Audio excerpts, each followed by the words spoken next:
KRPA 1110 AM ਦੇ ਸਰੋਤਿਆਂ ਨੂੰ ਸੁਖਜੀਤ ਮੰਗਟ ਵੱਲੋਂ ਸਤਿ ਸ਼੍ਰੀ ਅਕਾਲ। 28 ਜੂਨ 2022 ਪ੍ਰੋਗਰਾਮ ਪੰਜਾਬੀ ਆਵਾਜ਼ 'ਚ ਤੁਹਾਡਾ ਸਵਾਗਤ ਹੈ।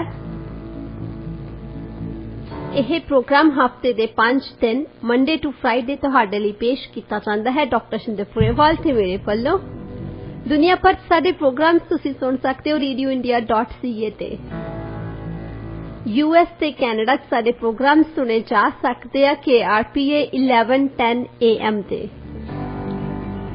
ਸਟੂਡੀਓ ਦਾ ਨੰਬਰ ਹੈ 6045929191 6045929191। ਸਵਾਗਤ ਕਰਦੇ ਡਾਕਟਰ ਸ਼ਿੰਦਰ ਪੁਰੇਵਾਲ ਜੀ ਦਾ। ਡਾਕਟਰ ਸਾਹਿਬ ਪ੍ਰੋਗਰਾਮ 'ਚ ਤੁਹਾਡਾ ਸਵਾਗਤ ਹੈ ਜੀ। Good morning. Good morning doctor ਸਾਹਿਬ। ਵੈਸੇ ਜਿਹੜੇ ਆਪਣੇ ਪ੍ਰਧਾਨ ਮੰਤਰੀ ਜਸਟਿਨ ਟਰੂਡੋ ਜੀ ਵੈਸੇ ਨੇ ਕਦੇ ਨਿਰਾਸ਼ ਨਹੀਂ ਕਰਦੇ। ਜਦੋਂ ਵੀ ਇਹਨਾਂ ਦੀ ਕੋਈ ਨਵੀਂ ਸਟੇਟਮੈਂਟ ਆਉਂਦੀ ਆ ਤਾਂ ਇੱਕ ਅਲੱਗ ਜਿਹੀ ਕਿਸਮ ਦੀ ਉਹ ਹੁੰਦੀ ਆ। ਹੁਣ ਇਹਨਾਂ ਨੇ ਇੱਕ ਨਵਾਂ ਐਲਾਨ ਕੀਤਾ, ਕਹਿੰਦੇ ਆ ਕਿ ਮੈਂ ਇੱਕ ਟਾਸਕ ਫੋਰਸ ਅਸੀਂ ਲੈ ਕੇ ਆਉਣੀ ਹੈ ਜੋ ਇਹ ਪਤਾ ਲਗਾਊਗੀ ਕਿ ਪਾਸਪੋਰਟ ਤੇ ਇਮੀਗ੍ਰੇਸ਼ਨ ਐਪਲੀਕੇਸ਼ਨਸ ਦੇ ਵਿੱਚ ਡਿਲੇ ਕਿਉਂ ਹੋ ਰਿਹਾ। ਕੀ ਕਹਿਣਾ ਚਾਹੋਗੇ ਤੁਸੀਂ ਇਸ ਟਾਸਕ ਫੋਰਸ ਬਾਰੇ? ਹੁਣ ਬਾਹਰ ਧੁੱਪ ਆ ਅੱਜ। ਹਾਂਜੀ, ਅਸੀਂ ਇੱਥੇ ਟਾਸਕ ਫੋਰਸ ਬਣਾਈਏ ਕਿ ਬਾਹਰ ਧੁੱਪ ਆ ਜਾਂ ਨਹੀਂ?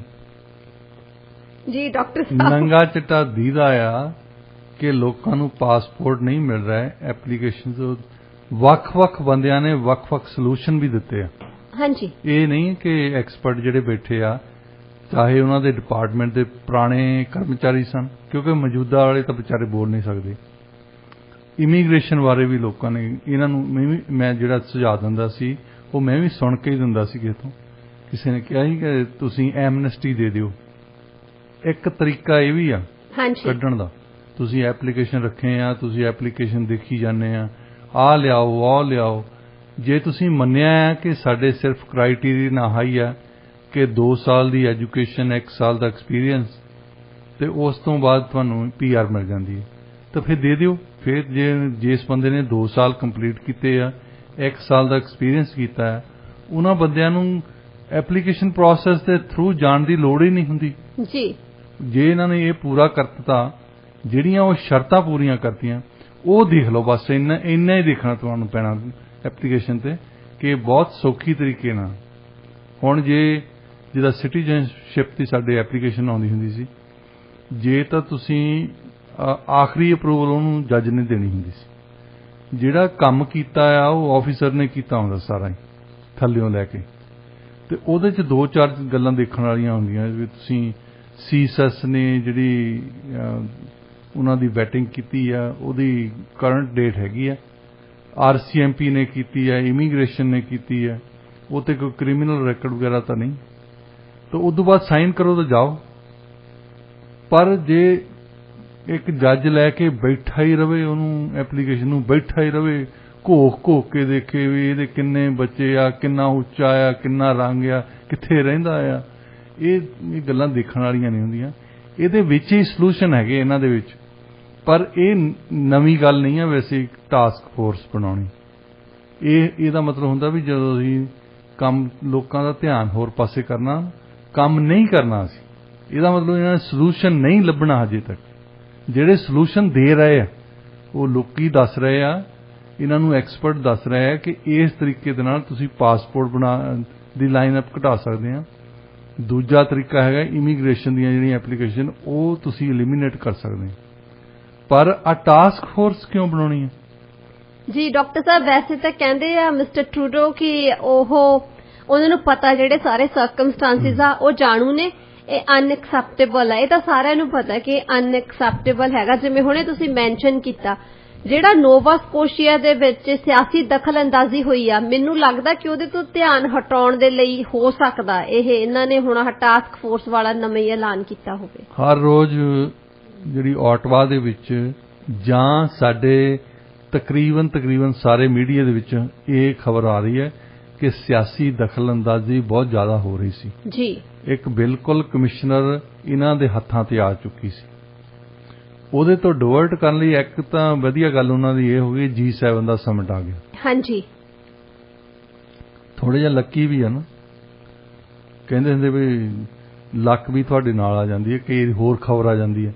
ਜਿੱਦਾਂ ਅਬੋਰਸ਼ਨ ਦੀ ਖਬਰ ਆ ਗਈ ਉੱਥੋਂ ਹਾਂਜੀ ਸਾਊਥ ਦੇ ਵਿੱਚੋਂ, ਤਾਂ ਉਹ ਤੇ ਫੜਾ ਮਾਰਨ ਲਈ ਜਸਟਿਨ ਟਰੂਡੋ ਬੜਾ ਤਕੜਾ ਹੈ ਜੀ। ਬਿਲਕੁਲ ਅਸੀਂ ਸਾਡੇ ਉਹ ਇਸ਼ੂ ਨਹੀਂ ਆ ਵੈਸੇ, ਕਦੇ ਵੀ ਨਾ ਪਹਿਲਾਂ ਸੀ ਤੇ ਨਾ ਹੋਣਿਆ ਨਾ ਹੋਣੀ ਆ, ਪਰ ਉਹਦੇ ਤੇ ਬੋਲਣਾ ਸਾਰਿਆਂ ਨੇ।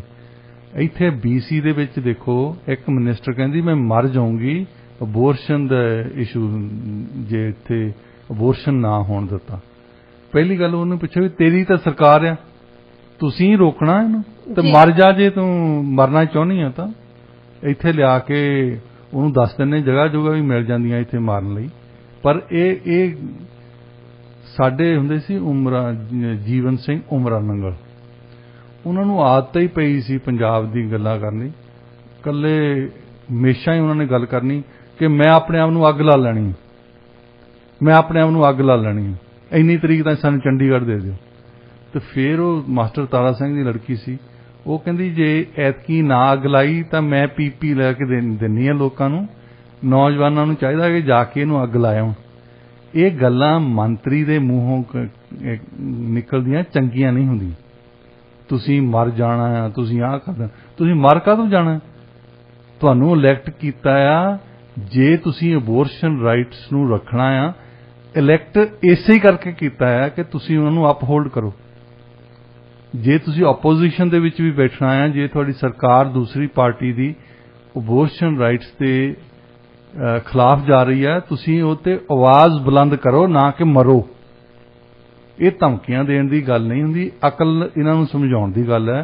ਪ੍ਰੀਮੀਅਰ ਨੂੰ ਬਿਠਾ ਕੇ ਲੈਕਚਰ ਦੇਣਾ ਚਾਹੀਦਾ ਕਿ ਤੁਸੀਂ ਮਾਰਨ ਦੀਆਂ ਗੱਲਾਂ ਨਾ ਕਰੋ। ਇਹ ਸਿਰਫ ਲੋਕਾਂ ਦੀਆਂ ਕਹਿੰਦੇ ਹੁੰਦੇ ਇਮੋਸ਼ਨਸ ਨਾਲ ਪਲੇ ਕਰਨ ਦੀ ਗੱਲ ਹੈ।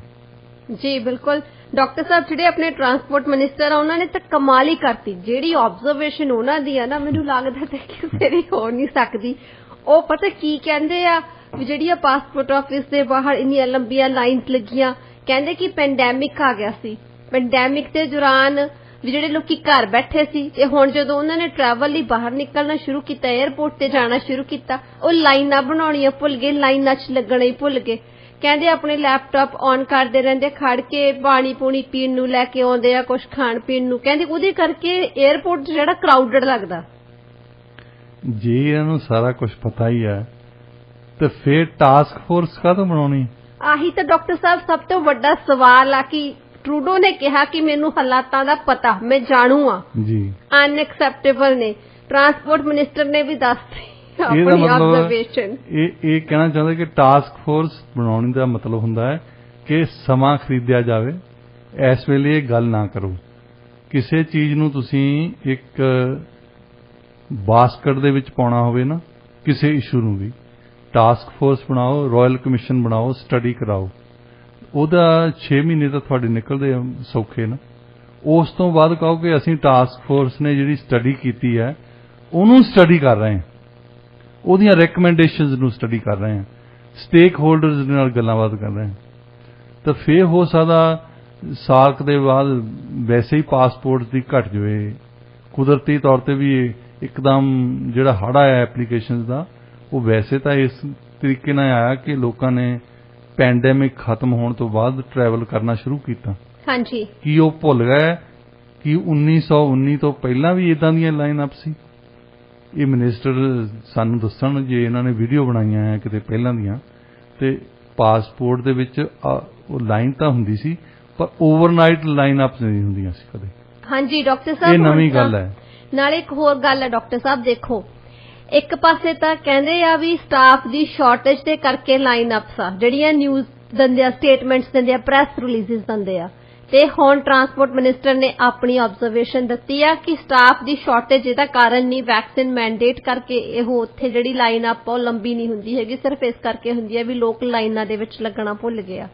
ਹੁਣ ਜੇ ਆਪਾਂ ਦੇਖਦੇ ਆ ਜਿਵੇਂ ਹੈਲਥ ਕੇਅਰ ਆ, ਹੁਣ ਇਹ ਫੈਡਰਲ ਤੇ ਪ੍ਰੋਵਿੰਸ਼ੀਅਲ ਗਵਰਨਮੈਂਟ ਦੀ ਰਿਸਪੌਂਸਿਬਿਲਿਟੀ ਆ। ਹੁਣ ਜਿਵੇਂ ਟਾਸਕ ਫੋਰਸ ਕਰਦੇ, ਉੱਥੇ ਜਾ ਕੇ ਇਹਨਾਂ ਦੀ ਟਾਸਕ ਫੋਰਸ ਕਿਵੇਂ ਕੰਮ ਕਰ ਸਕਦੀ ਹੈ, ਕੀ ਕਰੂਗੀ, ਤੁਸੀਂ ਕੀ ਸੋਚਦੇ ਹੋ? ਦੇਖੋ, ਸਮਰ ਦੇ ਵਿੱਚ ਜਿਹੜਾ ਪਹਿਲਾਂ ਤਾਂ ਪਾਸਪੋਰਟ ਦਫ਼ਤਰਾਂ ਦੀ ਗੱਲ ਕਰਨੀ ਹੈ, ਸਮਰ ਦੇ ਵਿੱਚ ਸਟੂਡੈਂਟਸ ਨੂੰ ਬਹੁਤ ਛੁੱਟੀਆਂ ਹੁੰਦੀਆਂ। ਹਾਂਜੀ, ਤੇ ਯੂਨੀਵਰਸਿਟੀ ਸਟੂਡੈਂਟਸ ਵੀ ਉਹਨਾਂ ਦਾ ਤਕਰੀਬਨ ਉਹਨਾਂ ਨੇ ਸਮਰ ਸਮੈਸਟਰ ਆਫ ਲਿਆ ਹੁੰਦਾ। ਸੋ ਇਸ ਕਰਕੇ ਬਹੁਤੀਆਂ ਸਰਕਾਰੀ ਏਜੰਸੀ, ਸਰਕਾਰੀ ਡਿਪਾਰਟਮੈਂਟ ਇਹ ਸਮਰ ਸਟੂਡੈਂਟਸ ਹਾਇਰ ਕਰਦੇ ਆ। ਇੱਕ ਤਾਂ ਉਹਨਾਂ ਨੂੰ ਤਜਰਬਾ ਹੋ ਜਾਂਦਾ, ਦੂਸਰਾ ਉਹ ਸਸਤੇ ਕੰਮ ਕਰਦੇ ਆ, ਤੀਸਰਾ ਉਹ ਫਰਤੀਲੇ ਬੜੇ ਹੁੰਦੇ। ਹਾਂਜੀ। ਤੇ ਇਹਨਾਂ ਨੂੰ ਜੇ ਥੋੜਾ ਚਿਰ ਵਕਤੀ ਤੌਰ ਤੇ ਜੇ ਪ੍ਰੋਬਲਮ ਪੈ ਹੀ ਗਈ ਆ ਤੇ ਸਟਾਫ ਸ਼ਾਰਟੇਜ ਜਿਹੜੀ ਉਹ ਤਾਂ ਖਤਮ ਹੋ ਜਾਣੀ। ਸਟੂਡੈਂਟਸ ਜਿਹੜੇ ਆ, ਜਿਹੜੀ ਸ਼ਾਰਟੇਜ ਅਸੀਂ ਗੱਲ ਕਰਦੇ ਹਾਂ ਨਾ ਲੇਬਰ ਦੀ, ਉਹ ਉਹਦੀ ਆ ਜਿਹੜੇ ਛੱਤਾਂ ਤੇ ਚੜੇ ਆ ਜੀ, ਜਿਹੜੇ ਜਿਪਰਕ ਲਾਉਂਦੇ ਆ, ਜਿਨ੍ਹਾਂ ਨੂੰ ਪਾਸਪੋਰਟ ਦਫ਼ਤਰ ਦੇ ਵਿੱਚ ਨੌਕਰੀ ਮਿਲਦੀ ਆ, ਉਹਨਾਂ ਦੀ ਸ਼ਾਰਟੇਜ ਨਹੀਂ। ਉਹ ਤਾਂ ਬੱਚੇ ਤਿਆਰ ਬੈਠੇ ਆ ਘਰਾਂ ਦੇ ਵਿੱਚ। ਜਿਹੜੇ ਬੱਚੇ ਆ ਉਹ ਵੀ ਚਾਹੁੰਦੇ ਕਿ ਸਾਨੂੰ ਐਕਸਪੀਰੀਅੰਸ ਮਿਲ ਜਾਵੇ, ਫੈਡਰਲ ਸਰਕਾਰ ਦੇ ਨਾਲ ਐਕਸਪੀਰੀਅੰਸ ਮਿਲ ਜਾਵੇ। ਉਹਨਾਂ ਦੇ ਮਨ ਦੇ ਵਿੱਚ ਇਹ ਵੀ ਹੁੰਦੀ ਕਿ ਫਿਊਚਰ ਦੇ ਵਿੱਚ ਜੇ ਅਸੀਂ ਰੈਫਰੈਂਸ ਵੀ ਦੇਣਾ, ਅਸੀਂ CV ਤੇ ਲਿਖਣਾ, ਰੈਜ਼ੂਮੇ ਤੇ ਲਿਖਣਾ, ਜਾਂ ਕਈ ਵਾਰ ਉਹਨਾਂ ਦਾ ਸੂਤ ਆ ਜਾਂਦਾ ਕਿ 1-2 ਸਮਰ ਕੰਮ ਕੀਤਾ ਜਾਵੇ ਉਸ ਡਿਪਾਰਟਮੈਂਟ, ਉਸ ਤੋਂ ਬਾਅਦ ਉਹ ਡਿਪਾਰਟਮੈਂਟ ਵਾਲੇ ਪਰਮਾਨੈਂਟਲੀ ਹਾਇਰ ਕਰ ਲੈਂਦੇ ਉਹਨਾਂ ਨੂੰ। ਤਾਂ ਇਹਦਾ ਸੋਲੂਸ਼ਨ ਇੱਕ ਤਾਂ ਹੈਗਾ ਡੋਮੈਸਟਿਕ। ਸਾਡੇ ਕੋਲ ਬਹੁਤ ਸਟੂਡੈਂਟਸ ਹੈ ਸਮਰ ਦੇ ਵਿੱਚ ਜਿਹੜੇ ਸਟਾਫ ਸ਼ਾਰਟੇਜ, ਜਿੱਦਾਂ BC ਫੈਰੀਜ਼ ਵਾਲੇ ਕਰਦੇ ਸੀ। ਹਾਂਜੀ। ਤੁਸੀਂ ਸਟਾਫ ਸ਼ਾਰਟੇਜ ਵਾਲੇ ਰੌਲਾ ਪਾਉਣ, ਜਿਪਰਕ ਕੰਪਨੀਆਂ ਵਾਲੇ ਜਿਹੜੇ ਕੰਸਟਰਕਸ਼ਨ ਵਾਲੇ ਰੌਲਾ ਪਾਉਣ, ਕਿਉਂਕਿ ਸਖਤ ਕੰਮ ਆ। ਸਖਤ ਕੰਮ ਲਈ ਤੁਹਾਨੂੰ ਵਰਕਰਸ ਇੱਥੋਂ ਘੱਟ ਮਿਲਦੇ, ਇਸੇ ਕਰਕੇ ਤਾਂ ਬਾਹਰੋਂ ਵਰਕਰ ਲੈ ਕੇ ਆਉਂਦੇ ਨੇ। ਹਾਂਜੀ। ਉਹਨਾਂ ਨੂੰ ਕਦੇ ਕੁਰਸੀ ਤੇ ਬਿਠਾ ਕੇ ਨਹੀਂ ਤਾਂ ਲੈ ਕੇ ਆਉਂਦੇ, ਨਹੀਂ ਹਾਰਡ ਜੌਬਸ ਉਹਨਾਂ ਨੂੰ ਲੈ ਕੇ ਆਉਂਦੇ। ਮੁੰਡੇ ਜਿਹੜੇ ਆ ਮੈਂ ਦੇਖਦਾ ਸਾਡੇ ਸਟੂਡੈਂਟ ਆਉਂਦੇ ਉੱਥੇ ਇੰਡੀਆ ਤੋਂ, ਉਹ ਕਹਿੰਦੇ ਜਿਹੜਾ ਅਸੀਂ ਸੋਚਿਆ ਨਹੀਂ ਸੀ ਕੰਮ ਉਹ ਕਰਦੇ ਆ। ਹਾਂਜੀ। ਮੈਂ ਕਿਹਾ ਕੀ ਨਹੀਂ ਸੋਚਿਆ? ਉਹ ਕਹਿੰਦਾ ਨੇਲਜ਼ ਮੂੰਹ ਦੇ ਵਿੱਚ, ਮੈਨੂੰ ਕਹਿੰਦਾ ਨੇਲਜ਼ ਮੇਰੇ ਮੂੰਹ ਦੇ ਵਿੱਚ ਪਾਈਆਂ ਹੁੰਦੀਆਂ ਤੇ ਲਾਉਣ ਲਈ। ਇੱਕ ਮੈਂ ਕਿਹਾ ਤੇਰੇ ਅੰਦਰ ਲੰਘ ਜਾਣ। ਕਹਿੰਦਾ ਉਹ ਨਾਲ ਦੇ ਜਿਹੜੇ ਬੰਦੇ ਆ ਉਹ ਵੀ ਮੂੰਹ 'ਚ ਹੀ ਪਾਉਂਦੇ। ਉਹ ਕਦੇ ਸੋਚਿਆ ਸੀ ਵੀ ਇਹ ਕੰਮ ਕੀਤੇ ਜਾਣੇ? ਇਹ ਬੰਦੇ ਉਹ ਆ ਜਿਹੜੇ ਅੰਦਰ ਬੈਠੇ ਕਹਿੰਦੇ ਆ ਕਿ ਮੈਨੂੰ ਗਲਾਸ ਪਾਣੀ ਦਾ ਲਿਆ ਦੇ, ਹਾਂਜੀ, ਮੇਰੀ ਕੁਰਸੀ ਧੁੱਪੇ ਕਰ ਦੇ, ਮੇਰੀ ਕੁਰਸੀ ਛਾਵੇਂ ਕਰ ਦੇ। ਇਹ ਇੱਥੇ ਆ ਕੇ ਦੇਖੋ ਛੱਤਾਂ ਤੇ ਚੜੇ ਆ। ਹਾਂਜੀ। ਇਹ ਹੈਗੀ ਲੇਬਰ ਸ਼ਾਰਟੇਜ ਉਹਨਾਂ ਲਈ ਜਿਹੜੇ ਸਖਤ ਕੰਮ ਹੈ, ਜਿਹੜੇ ਪਾਸਪੋਰਟ ਦਾ, ਇਮੀਗ੍ਰੇਸ਼ਨ ਦੇ ਵਿੱਚ ਅੱਜ ਕਹਿਣ ਕਿ ਇਮੀਗ੍ਰੇਸ਼ਨ ਲਈ ਸਾਨੂੰ ਸਟੂਡੈਂਟਸ ਦੀ ਲੋੜ ਹੈ, ਟੈਂਪਰੇਰੀ ਵਰਕਰ ਦੀ, ਭਾਵੇਂ ਉਹਨਾਂ ਨੂੰ 2 ਮਹੀਨੇ ਜਾਂ 4 ਮਹੀਨੇ ਰੱਖਣ, ਇਹਨਾਂ ਦੇ ਲਾਈਨਾਂ ਲੱਪ ਕੇ ਖੜੇ ਹੋ ਜਾਣਗੇ ਲੋਕੀ ਅਪਲਾਈ ਕਰਨ ਲਈ। ਹਾਂਜੀ। ਜਿਹੜੇ ਤੁਸੀਂ ਪੱਜ ਤਾਂ ਲਾਓ, ਬਹਾਨਾ ਤਾਂ ਲਾਓ ਜਿਹੜਾ ਜੱਚਦਾ ਹੋਵੇ।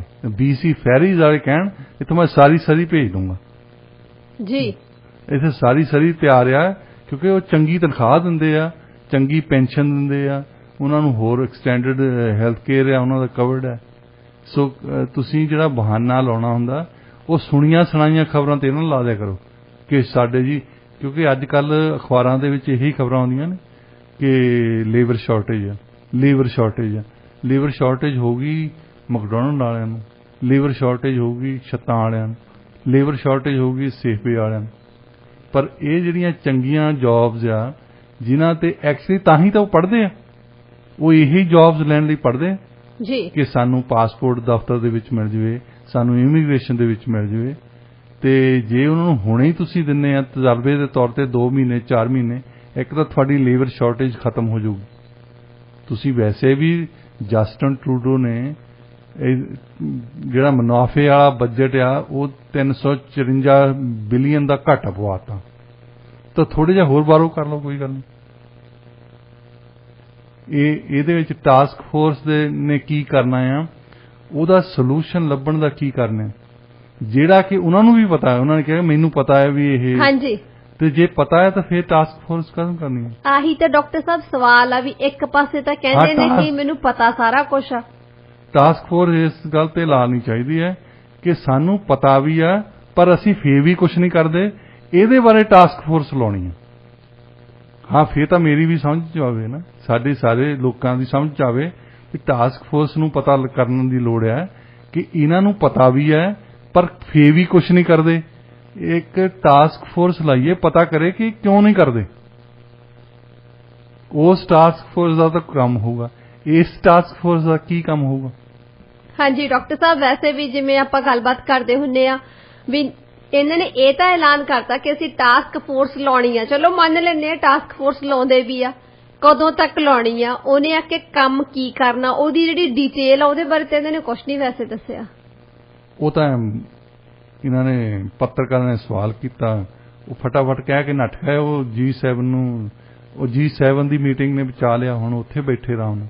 ਹਾਂਜੀ, ਤੇ ਮੁੜ ਕੇ ਆਉਣਗੇ ਤਾਂ ਉਹਨਾਂ ਦੇ ਅਫੀਸ਼ੀਅਲਸ ਦੱਸਣਗੇ ਕਿ ਟਾਸਕ ਫੋਰਸ ਕਦੋਂ ਨੂੰ ਸ਼ੁਰੂ ਹੋਣੀ ਆ, ਕੌਣ ਕੌਣ ਹੋਣੇ ਆ, ਕੀ ਇਹਨਾਂ ਦਾ ਮੰਤਵ ਆ। ਡੇਟ ਇਹਨਾਂ ਨੇ ਕਦੇ ਨਹੀਂ ਦੱਸਣੀ।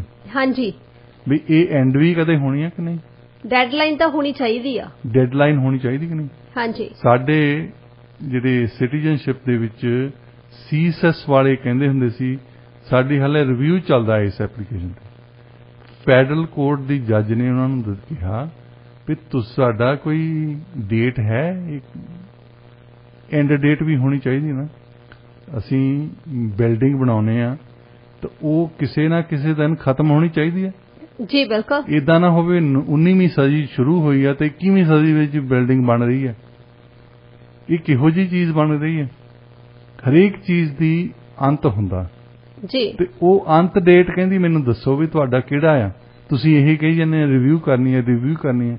ਤੁਸੀਂ ਦੱਸਿਆ ਕਰੋ ਐਪਲੀਕੈਂਟਸ ਨੂੰ ਕਿ ਰਿਵਿਊ ਕਰਨ ਦਾ ਇੰਨਾ ਸਮਾਂ ਹੈ।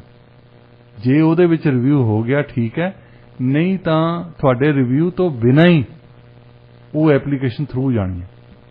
ਜੀ ਬਿਲਕੁਲ ਡਾਕਟਰ ਸਾਹਿਬ, ਦੇਖੋ ਡਿਟੇਲਸ ਤਾਂ ਹੋਣੀਆਂ ਚਾਹੀਦੀਆਂ ਨੇ। ਜਦੋਂ ਕੋਈ ਵੀ ਅਨਾਉਂਸਮੈਂਟ ਹੁੰਦੀ ਆ ਨਾ, ਉਸ ਤੋਂ ਬਾਅਦ ਉਹਦੇ ਨਾਲ ਡਿਟੇਲਸ ਵੀ ਹੋਣੀਆਂ ਚਾਹੀਦੀਆਂ ਨੇ। ਸਾਰਾ ਕੁਝ ਤਾਂ ਵੇਗ ਹੁੰਦਾ, ਸਮਝ ਨਹੀਂ ਆਉਂਦਾ ਹੁੰਦਾ। ਜਿਵੇਂ ਹੁਣ ਆਹੀ ਇਹਨਾਂ ਨੇ ਅਨਾਉਂਸਮੈਂਟ ਵੀ ਇਹਦੀ ਕੀਤੀ ਹੈਗੀ ਆ, ਤੇ ਉਹੀ ਜਿਵੇਂ ਆਪਾਂ ਗੱਲ ਕਰਦੇ ਆ ਕਿ ਹਰੇਕ ਜਗ੍ਹਾ ਤੇ ਕਹਿ ਦਿੰਦੇ ਆ ਸਟਾਫ ਸ਼ਾਰਟੇਜ ਆ। ਤੁਹਾਡੀ ਗੱਲ ਸਹੀ ਹੈਗੀ ਆ ਵੀ ਜੇ ਇਹ ਚਾਹਣ ਇਹਨਾਂ ਚੀਜ਼ਾਂ ਦੇ ਉੱਤੇ ਕੰਮ ਕਰਨਾ ਤਾਂ ਸਟਾਫ ਦੀ ਜਿਹੜੀ ਸ਼ਾਰਟੇਜ ਹੈ ਇਹਦੀ ਕੋਈ ਏਡੀ ਵੱਡੀ ਪ੍ਰੋਬਲਮ ਨਹੀਂ ਹੋ ਸਕਦੀ ਹੈਗੀ। ਪਰ ਕਰੂਗਾ ਕੌਣ ਇਹ ਸਾਰਾ ਕੁਝ?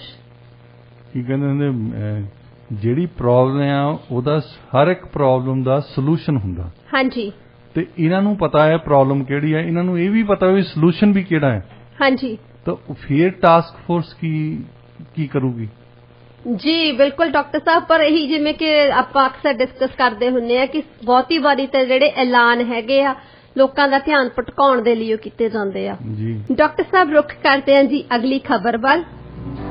ਨਿਊਯਾਰਕ ਟਾਈਮਜ਼ ਦੀ ਰਿਪੋਰਟ ਦੇ ਵਿੱਚ ਨਾ ਇੱਕ ਵੱਡਾ ਖੁਲਾਸਾ ਕੀਤਾ ਗਿਆ, ਜਿਵੇਂ ਕਿ ਆਮ ਤੌਰ ਤੇ ਕਿਹਾ ਜਾਂਦਾ, ਤੇ ਉਹਨਾਂ ਨੇ ਆਪਣੀ ਰਿਪੋਰਟ ਦੇ ਵਿੱਚ ਕਿਹਾ ਵੀ ਜਿਹੜੀਆਂ ਕੈਨੇਡੀਅਨ ਫੋਰਸਿਸ ਨੇ ਯੂਕਰੇਨ ਦੇ ਵਿੱਚ ਇਹ ਕੰਮ ਕਰ ਰਹੀਆਂ ਨੇ, ਪਰੰਤੂ ਜਿਹੜੇ ਡਿਪਾਰਟਮੈਂਟ ਆਫ ਨੈਸ਼ਨਲ ਡਿਫੈਂਸ ਆ ਜਾਂ ਫਿਰ ਜਿਹੜੇ ਆਪਣੇ ਹੈਗੇ office of defence minister Anita Anand, ਉਹਨਾਂ ਵੱਲੋਂ ਇਸ ਚੀਜ਼ ਤੇ ਕੋਈ ਟਿੱਪਣੀ ਨਹੀਂ ਕੀਤੀ ਗਈ, ਉਹਨਾਂ ਵੱਲੋਂ ਕੋਈ ਵੀ ਕਮੈਂਟ ਨਹੀਂ ਕੀਤਾ ਗਿਆ। ਤੁਸੀਂ ਕੀ ਕਹਿਣਾ ਚਾਹੋਗੇ? ਪਹਿਲਾਂ ਤਾਂ ਇਹ ਦੱਸੋ ਡਿਟੇਲ ਦੇ ਵਿੱਚ ਜਿਹੜੀ ਨਿਊਯਾਰਕ ਟਾਈਮਜ਼ ਦੀ ਰਿਪੋਰਟ ਆ ਕਿ ਇਹਦੇ ਵਿੱਚ ਉਹਨਾਂ ਨੇ ਕੀ ਕਿਹਾ। ਇਹਦੇ ਵਿੱਚ ਉਹੀ ਵਿਕੀਲੀਕ ਵਾਲੀ ਗੱਲ ਆ ਗਈ ਨਾ, ਜਿੰਨਾ ਚਿਰ ਲੋਕਾਂ ਨੂੰ ਲੀਕ ਹੋਏ ਡਾਕੂਮੈਂਟ ਨਹੀਂ ਮਿਲਦੇ, ਸਰਕਾਰਾਂ ਨਹੀਂ ਦੱਸਦੀਆਂ ਕਿ ਅਸੀਂ ਕੀ ਕਰਦੇ ਹਾਂ। ਹੁਣ ਨਿਊਯਾਰਕ ਟਾਈਮਜ਼ ਨੂੰ USA ਦੇ ਮੇਜਰ ਕੋਈ ਟਾਪ ਲੈਵਲ ਦੇ ਜਨਰਲਸ ਨੇ ਖਬਰ ਦਿੱਤੀ ਹੈ। ਉਹਨਾਂ ਨੇ ਜਿਵੇਂ ਨਾਂ ਨਹੀਂ ਲਿਖਿਆ, ਉਹਨਾਂ ਨੇ ਇਹ ਦੱਸਿਆ ਕਿ ਉਹਨਾਂ ਨੇ ਜਿਹੜੀ ਖਬਰ ਆ US ਦੇ ਜਰਨੈਲਾਂ ਤੋਂ ਲਈ ਹੈ। 4 ਦੇਸ਼ UK, ਫਰਾਂਸ, ਲਿਥੂਏਨੀਆ ਤੇ ਕੈਨੇਡਾ, ਇਹਨਾਂ ਦੀਆਂ ਸਪੈਸ਼ਲ ਫੋਰਸਸ ਅਜੇ ਵੀ ਯੂਕਰੇਨ ਦੇ ਵਿੱਚ। ਉਹ ਕਹਿੰਦੇ ਪਹਿਲਾਂ ਸਾਡੀਆਂ ਵੀ ਹੁੰਦੀਆਂ ਸੀ ਉੱਥੇ, ਕਿਉਂਕਿ ਨੇਟੋ ਕੰਟਰੀਜ਼ ਉਹਨਾਂ ਦੀ ਟ੍ਰੇਨਿੰਗ ਲਈ, ਉਹਨਾਂ ਨੂੰ ਇੰਟੈਲੀਜੈਂਸ ਗੈਦਰਿੰਗ ਲਈ, ਵੈਪਨ ਟ੍ਰੇਨਿੰਗ ਲਈ ਇਹ ਪਹਿਲਾਂ ਵੀ ਯੂਕਰੇਨ ਦੇ ਨਾਲ ਲੱਗੇ ਰਹੇ ਆ।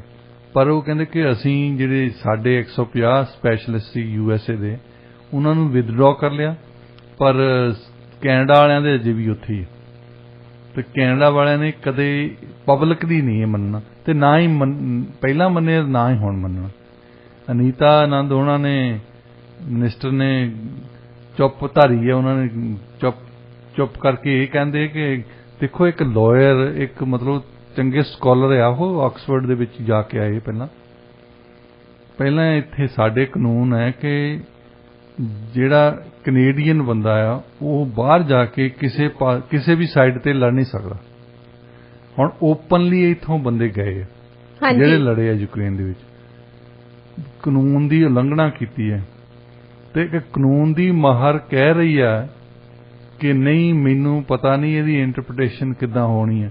ਇੰਟਰਪ੍ਰੀਟੇਸ਼ਨ ਤਾਂ ਬਹੁਤ ਸਾਫ਼ ਹੈ, ਉਹ ਕਾਨੂੰਨ ਦੇ ਵਿੱਚ ਤੁਸੀਂ ਪੜ੍ਹ ਕੇ ਦੇਖ ਲਓ। ਜੇ ਕੋਈ ਬੰਦੇ ਦੇ ਕੋਲ ਗ੍ਰੇਡ 12 ਕੀਤੀ ਹੋਣੀ ਉਹਨੂੰ ਵੀ ਸਮਝ ਆ ਜਾਣੀ ਹੈ, ਤੇ ਨਹੀਂ ਤਾਂ ਨੀਤਾਨੰਦ ਦੀ ਫਿਰ ਡਿਗਰੀ ਵਾਪਸ ਲਓ ਜੇ ਸਮਝ ਨਹੀਂ ਆਉਂਦੀ ਤਾਂ।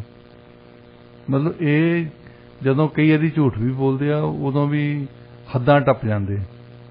ਤਾਂ ਇਸ ਝੂਠ ਬੋਲਣ ਤੋਂ ਬਿਹਤਰ ਉਹਨਾਂ ਨੇ ਇਹ ਸਮਝਿਆ ਕਿ ਚੁੱਪ ਧਾਰੀ ਰੱਖੋ, ਤੇ ਇਹਦੇ ਵਿੱਚ ਨਾ ਹੀ ਹਾਂ ਆ ਤੇ ਨਾ ਹੀ ਨਾ ਆ। ਹਾਂਜੀ। ਨਿਊਯਾਰਕ ਟਾਈਮ ਹੁਣ ਇੱਕ ਮੇਜਰ ਅਖਬਾਰ ਹੈ, ਕੋਈ ਛੋਟਾ ਮੋਟਾ ਲੱਲੂ ਪੰਜੂ ਨਹੀਂ। ਹਾਂਜੀ। ਕੋਈ ਕਾਫੀ ਵੱਡਾ ਅਖਬਾਰ ਹੈ, ਔਰ ਇਹ ਵੀ ਮੰਨਿਆ ਜਾਂਦਾ ਕਿ ਯੂਐਸ ਦਾ ਬੇਸਿਕਲੀ ਜੇ ਕੋਈ ਮੇਜਰ ਯੂਐਸ ਪਾਲਿਸੀ ਬਾਰੇ ਗੱਲ ਕਰਨੀ ਹੋਵੇ ਤਾਂ ਉਹ ਇਨੀਸ਼ੀਏਟ ਹਮੇਸ਼ਾ ਹੀ ਨਿਊਯਾਰਕ ਟਾਈਮਸ ਤੋਂ ਹੁੰਦੀ। ਹਾਂਜੀ ਡਾਕਟਰ ਸਾਹਿਬ, ਗੱਲ ਕਰਦੇ ਹਾਂ G7 ਸਮਿਟ ਦੀ। ਰੂਸ ਤੇ ਯੂਕਰੇਨ ਦਾ ਜਿਹੜਾ ਯੁੱਧ ਆ ਉੱਥੇ ਹਾਵੀ ਰਿਹਾ ਇਹ ਜਿਹੜਾ ਮੁੱਦਾ ਸੀ। ਜ਼ੁਲੈਂਸਕੀ ਵੱਲੋਂ ਹੋਰ ਸਹਾਇਤਾ ਦੀ ਮੰਗ ਕੀਤੀ ਜਾ ਰਹੀ ਆ ਤੇ ਜਿਹੜੇ ਵੈਸਟਰਨ ਕੰਟਰੀਜ਼ ਹੈਗੇ ਆ ਉਹਨਾਂ ਨੇ ਵੀ ਤਹਈਆ ਪ੍ਰਗਟ ਕੀਤਾ ਕਿ ਉਹ ਜਦੋਂ ਤੱਕ ਇਹ ਸੰਘਰਸ਼ ਚੱਲਦਾ ਰਹੂਗਾ ਉਹ ਯੂਕਰੇਨ ਦੇ ਨਾਲ ਖੜੇ ਰਹਿਣਗੇ। ਕੀ ਕਹਿਣਾ ਚਾਹੋਗੇ? ਦੇਖੋ, ਇੱਥੇ ਦੁਨੀਆ ਦੇ ਵਿੱਚ ਇਸ ਵੇਲੇ ਰਸ਼ੀਆ ਤੇ ਯੂਕਰੇਨ ਦਾ ਮੁੱਦਾ ਵਾਕਈ ਨੰਬਰ 1 ਹੈ। ਦੂਸਰੀ ਗੱਲ ਅਸੀਂ ਕਰਦੇ G7, ਇਹ ਕਹਿੰਦੇ ਗ੍ਰੇਟ 7 ਇਕੋਨਮੀਜ਼। ਇਕੋਨਮੀ ਦੇ ਬੇਸਿਸ ਤੇ ਕਹਿੰਦੇ ਕਿ ਅਸੀਂ ਸਭ ਤੋਂ ਦੁਨੀਆ ਦੀਆਂ 7 ਵੱਡੀਆਂ ਇਕੋਨਮੀਜ਼ ਕਹਿੰਦੇ। ਜਿਸ ਦਿਨ 1975 ਦੇ ਵਿੱਚ G7 ਬਣਾਇਆ ਵੀ ਸੀ ਇਹ, ਉਸ ਦਿਨ ਵੀ G7 ਦੀਆਂ ਇਕੋਨਮੀ 'ਚ ਪਹਿਲੀਆਂ 6 ਤਾਂ ਆਉਂਦੀਆਂ ਸੀ, ਪਰ ਇੰਡੀਆ ਮਤਲਬ ਕੈਨੇਡਾ ਨਹੀਂ ਸੀ ਆਉਂਦਾ ਉਸ ਵੇਲੇ ਜਦੋਂ ਸ਼ੁਰੂ ਵੀ ਕੀਤਾ ਸੀ। ਤਾਂ ਇਸ ਵੇਲੇ ਜੇ ਤੁਸੀਂ 2 ਤਰੀਕੇ ਆ ਨਾ, ਵਰਲਡ ਬੈਂਕ ਤੇ IMF, ਜੇ ਤੁਹਾਡੀ GDP ਕੈਲਕੂਲੇਟ ਕਰਦੇ ਆ, ਇੱਕ ਤਰੀਕਾ ਦਾ ਹੈਗਾ ਪ੍ਰਾਣਾਯਾਮ ਜਿਹੜਾ ਕਿ ਸਦੀਆਂ ਤੋਂ ਚੱਲਦਾ ਆਇਆ, ਮਤਲਬ ਇਸ ਸਦੀ ਦੇ ਵਿੱਚ ਹੀ ਚੱਲਿਆ ਕਿ US ਡਾਲਰ, ਕਿਉਂਕਿ ਪਾਵਰਫੁਲ ਡਾਲਰ ਆ, ਤੁਹਾਡੀ ਇਕੋਨਮੀ ਜਿਹੜੀ ਆ ਉਹਨੂੰ ਰੁਪਈਆਂ ਦੇ ਵਿੱਚੋਂ ਜਿੰਨੀ ਵੀ ਕੀਮਤ ਹੈ ਅਮਰੀਕਨ ਡਾਲਰ ਦੀ ਉਹਦੇ ਨਾਲ ਕਨਵਰਟ ਕਰਕੇ GDP ਮਿਲਦੇ ਆ। ਹਾਂਜੀ, ਉਹ ਹੈਗਾ ਪੁਰਾਣਾ ਤਰੀਕਾ। ਜੇ ਉਹ ਵੀ ਤਰੀਕਾ ਨਾ ਦੇਖਿਆ ਜਾਵੇ ਤੇ G7 ਦੇ ਵਿੱਚੋਂ ਇਟਲੀ ਤੇ ਕੈਨੇਡਾ ਨਹੀਂ ਹੋਣੇ ਚਾਹੀਦੇ, ਇਹਦੇ ਵਿੱਚ ਇੰਡੀਆ ਤੇ ਚਾਈਨਾ ਸ਼ਾਮਲ ਹੋਣੇ ਚਾਹੀਦੇ ਜੇ G7 ਹੋਣੇ। ਹੁਣ ਪ੍ਰਾਈਮ ਮਿਨਿਸਟਰ ਮੋਦੀ ਹੋਣੀ ਗਏ ਸੀ, ਵੈਸੇ ਤਾਂ ਉਹਨਾਂ ਨੂੰ ਉੱਥੇ ਬੈਠਣਾ ਚਾਹੀਦਾ ਸੀ ਜੇ G7 ਹੁੰਦੇ। ਹਾਂਜੀ, ਤਾਂ ਉਹ ਪਿੱਛੇ ਬੈਠੇ ਸੀ ਐਕਚੁਅਲੀ ਜੀ। ਇਹ ਪੁਰਾਣੀ ਜਿਹੜੀ ਜਿੱਦਾਂ ਕੈਲਕੂਲੇਟ ਕਰਦੇ ਹੁੰਦੇ ਸੀ ਨਾ GDP, ਜੇ ਉਸ ਦੇ ਹਿਸਾਬ ਨਾਲ ਵੀ ਕੀਤੀ ਜਾਵੇ ਤਾਂ ਜੇ ਅੱਜ ਕੱਲ IMF ਨੇ ਇੱਕ ਨਵਾਂ ਤਰੀਕਾ ਲੱਭਿਆ, ਉਹਨੂੰ ਕਹਿੰਦੇ PPP index, purchasing power parity index. ਉਹ ਦੇਖਦੇ ਕਿ ਕਿਸੇ ਦੇਸ਼ ਦੀ ਜਿਹੜੀ ਮੁਦਰਾ ਆ, ਕਰੰਸੀ ਆ, ਉਹਨੂੰ ਹਮੇਸ਼ਾ ਕਨਵਰਟ ਕਰਕੇ ਨਾ ਦੇਖੋ ਕਿ $1 ਦੇ ਕਿੰਨੇ ਪੈਸੇ ਮਿਲਦੇ ਆ, ਕਿੰਨੇ ਰੁਪਈਏ ਮਿਲਦੇ ਆ ਜਾਂ ਜੁਆਇਨ ਮਿਲਦੇ ਆ। ਇਹ ਦੇਖੋ ਕਿ ਉਹਨਾਂ ਦੀ ਲੋਕਲ ਕਰੰਸੀ ਦੇ ਵਿੱਚ ਉਹ ਕਿੰਨੇ, ਉਹਨਾਂ ਦੀ ਪਰਚੇਸਿੰਗ ਪਾਵਰ ਕਿੰਨੀ ਆ। ਜਿੱਦਾਂ ਇੰਡੀਆ ਦੀ ਐਗਜ਼ਾਮਪਲ ਲੈ ਲੈਂਦੇ, ਹੁਣ ਅਗਨੀਪਥ ਯੋਜਨਾ ਦੇ ਹਿਸਾਬ ਦੇ ਨਾਲ 30,000 ਰੁਪਈਆ ਤਨਖਾਹ ਦੇਣੀ ਇਹਨਾਂ ਨੇ ਇੱਕ ਪ੍ਰਾਈਵੇਟ ਨੂੰ, ਇੱਕ ਸੋਲਜਰ ਨੂੰ। ਹਾਂਜੀ, ਤੇ ਇਹਦਾ ਮਤਲਬ ਉਹਦੀ $3,500 ਬਣਿਆ, $350 ਜੇ ਤੁਸੀਂ ਉਹਨੂੰ ਕਨਵਰਟ ਕਰਦੇ ਆ, $80 ਦਾ ਅੱਜ ਕੱਲ੍ਹ ਮਿਲਦਾ US ਡਾਲਰ ਜੀ, ਤੇ 350 ਨੂੰ ਤੁਹਾਨੂੰ US ਦੇ ਵਿੱਚ ਕੋਈ ਬੰਦਾ ਨਹੀਂ ਮਿਲਦਾ। ਇੱਥੇ ਘੱਟੋ ਘੱਟ ਇੱਕ ਪ੍ਰਾਈਵੇਟ ਨੂੰ 2,000 ਦਿੰਦੇ। ਹਾਂਜੀ, ਸੋ ਇੰਡੀਆ ਦੇ ਵਿੱਚ ਤੁਸੀਂ 6 ਸੋਲਜਰ ਲੈ ਸਕਦੇ ਆ, ਅਮਰੀਕਾ ਦੇ ਵਿੱਚ ਇੱਕ। ਇਹ ਪਰਚੇਸਿੰਗ ਪਾਵਰ ਜਿਹੜੀ ਪੈਰਿਟੀ PPP ਇੰਡੈਕਸ ਦੇ ਹਿਸਾਬ ਨਾਲ, ਤਾਂ ਉਹ 6 ਗੁਣਾ ਵਧਾ ਕੇ ਦੇਖਣੀ ਪੈਣੀ ਆ, ਕਿਉਂਕਿ ਉਹਨਾਂ ਦੀ ਪਰਚੇਸਿੰਗ ਪਾਵਰ ਉਹਨਾਂ ਦੇ ਹਿਸਾਬ ਨਾਲ ਬਹੁਤ ਹੈ। ਹੁਣ ਅਸੀਂ 2 ਜਾਣੇ ਜੇ ਬਾਹਰ ਜਾ ਕੇ ਲੰਚ ਕਰਦੇ ਆ, ਜਿੱਦਾਂ ਮੈਂ ਤੁਹਾਨੂੰ ਐਗਜ਼ਾਮਪਲ ਦਿੰਦਾ ਕਿ ਢਾਬੇ ਤੇ ਬੈਠੇ ਸੀ ਅਸੀਂ। ਹਾਂਜੀ, ਇੱਕ ਤਾਂ ਢਾਬੇ ਹੈਗੇ ਅੱਜ ਕੱਲ੍ਹ ਬਹੁਤ ਫੈਂਸੀ ਜਿਹਾ ਬਣੇ ਆ, ਜਿੱਦਾਂ ਮੁਰਥਲ ਦੇ ਵਿੱਚ ਬਣੇ ਆ, ਰਾਜਪੁਰੇ ਬਣੇ ਆ। ਇੱਕ ਹਜੇ ਵੀ ਉੱਦਾਂ ਜਿੱਥੇ ਮੰਜੇ ਪਏ ਹੁੰਦੇ, ਜਿੱਥੇ ਉਹਨਾਂ ਨੇ ਗੱਭੇ ਜਿਹਾ ਫੱਟਾ ਰੱਖਿਆ ਹੁੰਦਾ, ਉਸ ਢਾਬੇ ਦੇ ਵਿੱਚ 2 ਜਾਣੇ ਇੱਕ ਦਾਲ ਲਈ, ਇੱਕ ਸਬਜ਼ੀ ਲਈ, ਤੇ ਨਾਲ ਤੰਦੂਰੀ ਰੋਟੀਆਂ। ਤਾਂ ਅਖੀਰ ਦੇ ਵਿੱਚ ਬਿੱਲ ਕਿੰਨਾ ਆਇਆ? $240, ਜਿਹੜਾ ਕਿ ਕਿੰਨੇ ਬਣੇ? $10 ਬਣੇ। ਹਾਂਜੀ, 2 ਜਾਣਿਆਂ ਨੇ $10 ਦੇ ਵਿੱਚ ਲੰਚ ਕਰ ਲਿਆ। US ਦੇ ਵਿੱਚ ਤੁਸੀਂ ਕਰਕੇ ਦਿਖਾ ਲਿਓ ਮੈਨੂੰ, Possible ਹੀ ਨਹੀਂ। ਵਧੀਆ ਖਾਣਾ। ਹਾਂਜੀ। ਸੋ PPP ਇੰਡੈਕਸ ਜਿਹੜਾ ਹੁਣ ਜ਼ਿਆਦਾ ਵਰਤਦੇ ਇਕਨੋਮਿਸਟ, ਉਹ ਕਹਿੰਦੇ ਕਿ ਪਰਚੇਸਿੰਗ ਪਾਵਰ ਦੇਖੋ, ਇਹ ਨਾ ਦੇਖੋ ਹਮੇਸ਼ਾ ਕਿ ਕਨਵਰਟ ਕਰਕੇ ਕਿੰਨੇ ਬਣਦੇ ਆ। ਸੋ ਜੇ ਪਰਚੇਸਿੰਗ ਪਾਵਰ ਦੇ ਹਿਸਾਬ ਨਾਲ ਦੇਖਣਾ ਤਾਂ ਸਿਰਫ ਤੇ ਸਿਰਫ US ਤੇ ਜਰਮਨੀ ਤੇ ਜਾਪਾਨ, ਇਹ 3 ਮੁਲਕਾਂ ਤੋਂ ਬਿਨਾਂ ਸਾਰੇ 4 ਹੀ ਕੱਢ ਦੇਣੇ ਚਾਹੀਦੇ। G7 ਕੋਈ ਨਹੀਂ ਉਹਨਾਂ ਚੋਂ। ਚਲੋ ਹੁਣ G7 ਦੀ ਗੱਲ ਹੋ ਗਈ। G7 ਹੈ ਨਹੀਂ ਹੈ ਵੈਸੇ, ਤੇ G7 ਦੇ ਵਿੱਚ ਹੁਣ ਜ਼ੈਲੈਂਸਕੀ ਆ ਕੇ ਉਹਨਾਂ ਦੀਆਂ ਮਿੰਨਤਾਂ ਕਰ ਰਿਹਾ ਹੈ।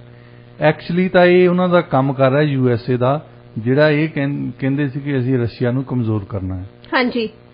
ਅੱਛਾ, ਉਹਨਾਂ ਦੀ ਡੋਮੈਸਟਿਕ ਇਸ ਵੇਲੇ ਹਾਲਾਤ ਇਹ ਹੋਏ ਆ, ਪਹਿਲੀ ਤਾਂ ਗੱਲ ਆਪੋਜੀਸ਼ਨ ਸਾਰੀ ਉਹਨਾਂ ਨੇ ਫੜ ਕੇ ਅੰਦਰ ਕੀਤੀ ਹੈ, ਪਰ ਫਿਰ ਵੀ ਲੋਕੀ ਤਾਂ ਕੋਈ ਨਾ ਕੋਈ ਤਾਂ ਵੌਇਸ ਉੱਠਦੀਆਂ ਹੀ ਰਹਿੰਦੀਆਂ ਨੇ। ਹਾਂਜੀ। ਉਹ ਪੁੱਛਦੇ, ਉਹ ਕਹਿੰਦੇ ਕਿ ਪਹਿਲਾ ਸਵਾਲ ਤਾਂ ਇਹ ਆ ਕਿ ਤੁਸੀਂ ਆਪ ਹੀ ਮੰਨਿਆ ਹੁਣ ਕਿ ਅਸੀਂ ਨੇਟੋ ਜੁਆਇਨ ਨਹੀਂ ਕਰਨੀ। ਉਹਨਾਂ ਨੇ ਸਾਡੇ ਤੇ ਹਮਲਾ ਤਾਂ ਕੀਤਾ ਸੀ ਵੀ ਅਸੀਂ ਨੇਟੋ ਜੁਆਇਨ ਲਈ ਐਪਲੀਕੇਸ਼ਨ ਕੀਤੀ ਸੀ। ਹਾਂਜੀ। ਅੱਛਾ, ਉਹ ਤੁਸੀਂ ਜ਼ੈਲੈਂਸਕੀ ਨੂੰ ਕਹੇ ਵੀ ਤੁਸੀਂ ਜ਼ਿੰਮੇਵਾਰ ਆ ਇਹਦੇ। ਦੂਸਰਾ ਵੱਡੀ ਗੱਲ ਆ ਗਈ, ਕਹਿੰਦੇ ਕਿ ਹੁਣ ਉਹਨਾਂ ਨੇ ਹੋਰ ਇਲਾਕੇ ਲੈ ਲਏ, ਹੁਣ ਉਹ ਮੰਗਦੇ ਆ ਕਿ ਆਹ ਇਲਾਕੇ ਵੀ ਸਾਨੂੰ ਦਿਓ, ਇਹਦੇ ਲਈ ਵੀ ਤੁਸੀਂ ਜ਼ਿੰਮੇਵਾਰ ਹੈ। ਤੇ ਫਿਰ ਤੀਜੀ ਗੱਲ ਆ ਗਈ ਇਕਨੋਮੀ ਦੀ। ਇੱਕ ਤਾਂ ਜੇ ਬੰਦੇ ਮਰੇ ਦੇਖਣੇ ਆ, ਤੁਸੀਂ ਲੱਖ ਤੋਂ ਉੱਤੇ ਉਹਨਾਂ ਦੀ ਕੈਜੂਅਲਟੀ ਹੋਈ ਆ।